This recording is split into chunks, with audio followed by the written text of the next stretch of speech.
Hi guys! Welcome to our vlog. We're Group 6 and we're here to talk about party switching. And how it affects the political system in the Philippines. As well as its advantages and disadvantages and our proposed solution.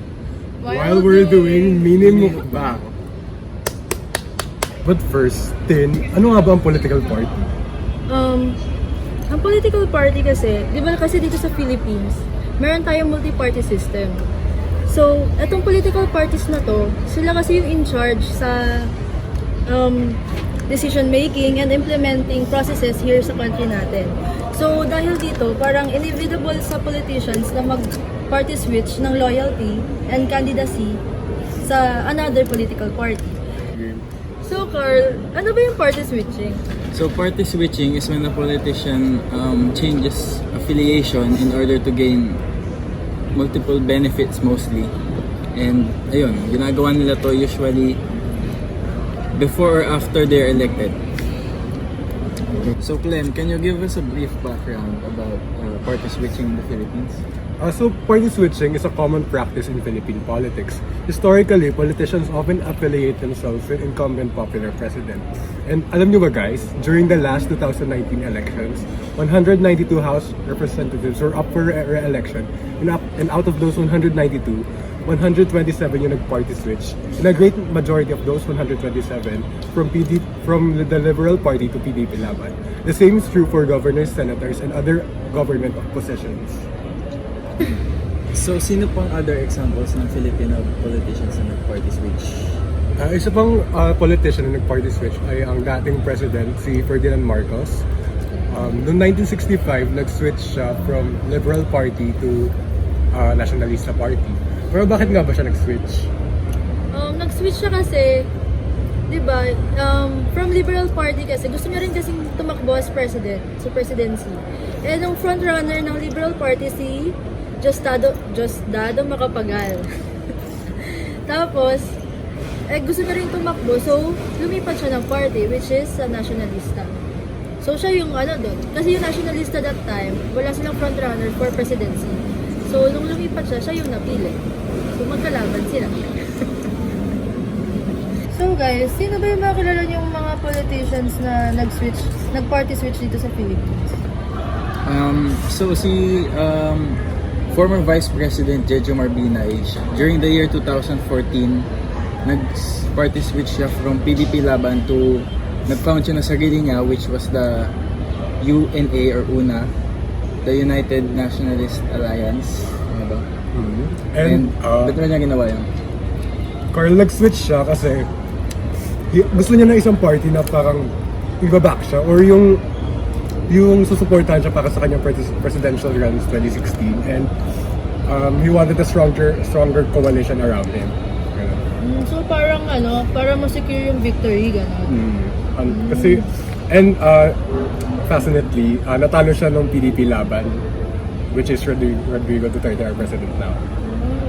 His former party. So Clem, ano ba yung reasons ba't sila nagpo-party switch? The reasons why politicians party switch will be explained by our groupmate Mayumi. Hi Mayumi. As you know, political party switching is one of the features of Philippine politics.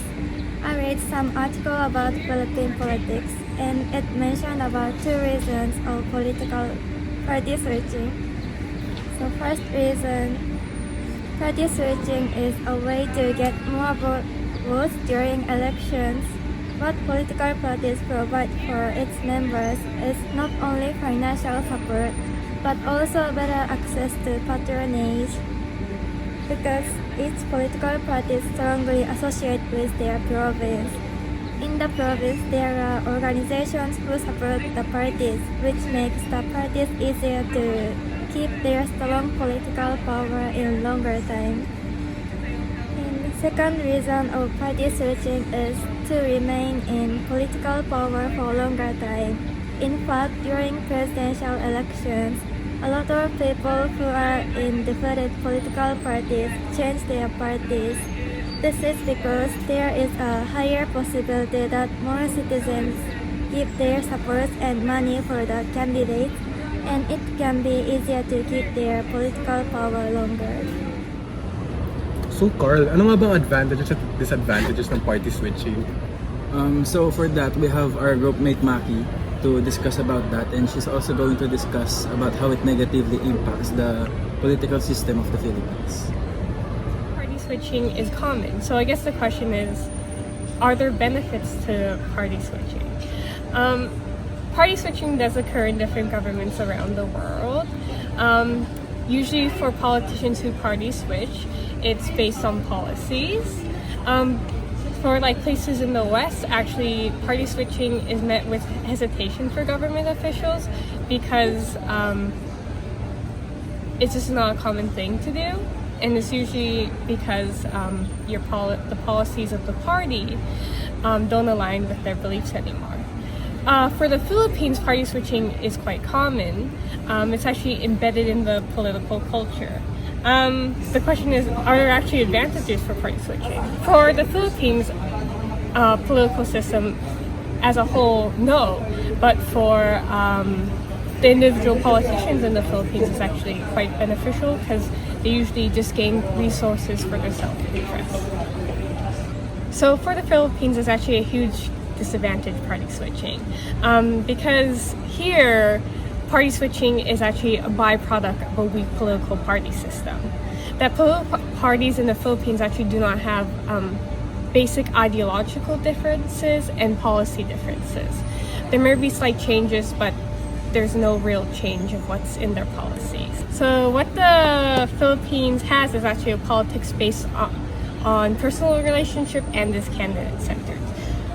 This leads to a lack of intra-party cohesion in parties. So there's really no loyalty for the politicians to stay in their current party, and this also translates outside for their supporters. There's no real loyalty to a party at all. And in the end, this really promotes this patronage politics. How does this party will benefit me and my family or something like that? So this then leads to political parties not being held accountable, and basically party switching is only for the benefit of the politician and is not to benefit the people who they're supposed to represent. And in the end, this hinders the Filipino political system and furthermore hinders the development of the Philippines. So all in all, after lahat ng discussions, analysis, examples ng group namin about party switching, ano nga ba ang mga proposed solutions natin about party switching? So potential candidates who party switch could only run after the elections of the upcoming one. So, Tin, explain it further. So for example, mayor ka. So if nag-party switch ka before the elections, before the upcoming elections, bawal ka mag-run. So maghihintay ka ng another term ba? Or what? Another 3 years? After ng term ng next elections, para makarun ka ulit. So we have another proposed solution that our group mate Mayumi will explain about. Mayumi? So we propose that parties align themselves with specific policies that they believe in, make their stance on issues known that will separate them from other parties. In this way, citizens can be inclined to join a party that reflects their values, and politicians will really party switch because their beliefs align with the policies of their party. So our last solution is about changing campaign finance laws, and our group mate Mayumi will explain it more in depth. We propose that laws should be made that set a cap on how much money a certain politician can receive from individuals, but especially from lobbyists and interest groups. This can discourage politicians from switching parties. So, So guys, yun lang naman for now. thank you for watching. Till the next mukbang. Bye! Bye!